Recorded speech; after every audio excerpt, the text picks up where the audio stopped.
Doctor Helaluddin, আপনাকে দিয়ে শুরু করছি। এই যে আগুন সন্ত্রাস, সেটি আসলে আমরা বিগত সময়ে দেখেছি, বিশেষ করে মাত্র 2 বছর আগে আসলে যেই ঘটনাগুলো ঘটেছে এবং যেটি দিয়ে আসলে আমি শুরু করছিলাম যে সেই সময় যিনি সরকার প্রধান ছিলেন তিনি বলেছেন কেউ বাসে আগুন দিলে তাকেই সেই আগুনে ফেলে দেবেন।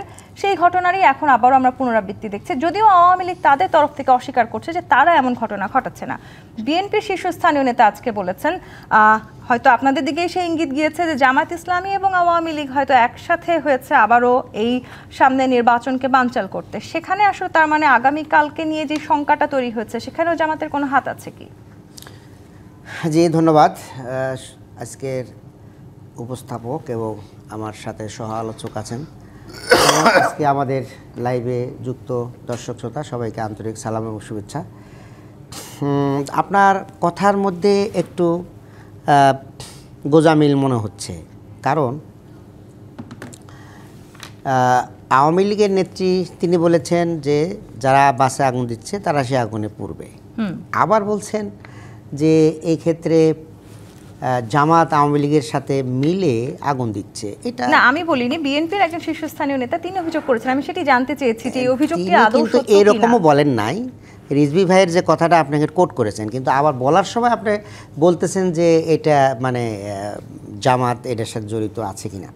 দেখুন, বাংলাদেশ জামাত ইসলামী কোনো সময় সন্ত্রাসের রাজনীতি করেনি এবং করবেও না। আমাদের রাজনীতি হলো আমরা শান্তির জন্য, গণতন্ত্রের জন্য, মানুষের মুক্তির জন্য। তো আর আওয়ামী লীগের জন্মই হলো এরা সন্ত্রাস দিয়ে। তাদের যিনি ফাউন্ডার তিনি সংসদের ভিতরে ডেপুটি স্পিকার শাহেদ আলীকে হত্যা করেছে, হাতল চেয়ার দিয়ে বাইরে পিটিয়ে তাকে হত্যা করে নেতৃত্ব দিয়েছেন সে নিজে।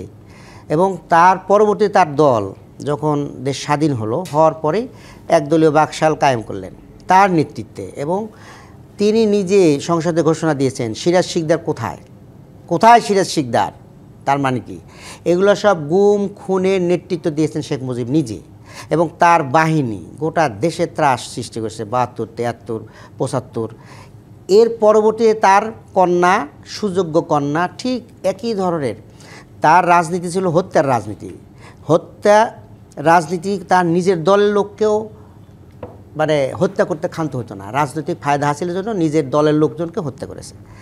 এখন সে পালিয়ে ভারতে অবস্থান করছে, ওখান থেকে আবারও নানান ধরনের ষড়যন্ত্র চলছে, এবং তারা যে বাংলাদেশ থেকে কোটি কোটি টাকা লুটপাট করেছে, এই টাকাগুলো নিয়ে তার বিদেশে আরাম আয়েশ করতেছে, এবং ওই টাকাগুলো এখানে ইনভেস্ট করতেছে।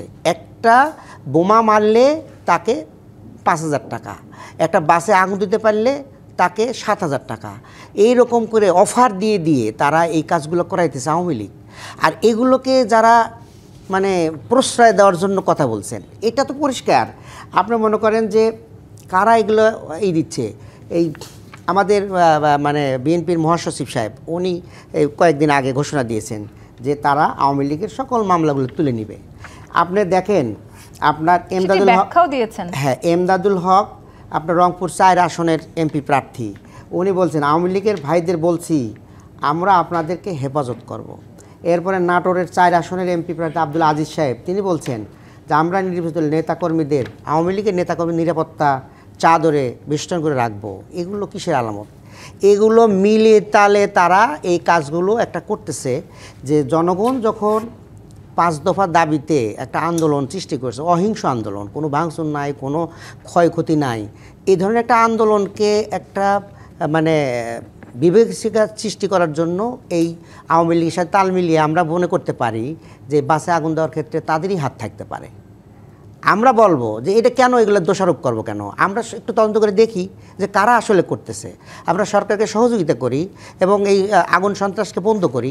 এগুলো না করে আপনাদের একজনকে আরেকজনের দিকে কেন ঠেলে দিচ্ছেন? এটা তো আমরা ফ্যাসিবাদ বিরোধী সকল গোষ্ঠীকে এক থাকতে হবে।